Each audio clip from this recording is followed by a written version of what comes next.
देवराजसेव्यमान पावनाङ्घ्रिपङ्कजम् ज्ञानयज्ञसूत्रमिन्दुशेखरम् कृपाकरम् नारदादियोगिवृन्दवन्दितम् दिगम्बरम् काशिकापुराधिनाथकालभैरवम् भजे।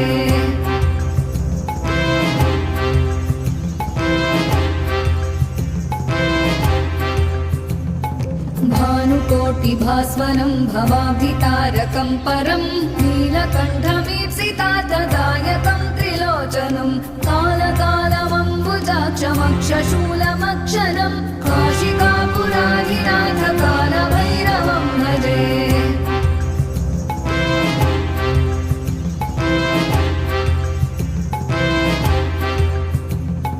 शूलटङ्कपाशदण्डपाणिमादिकारणम् श्यामकायमादिदेवमक्षरम्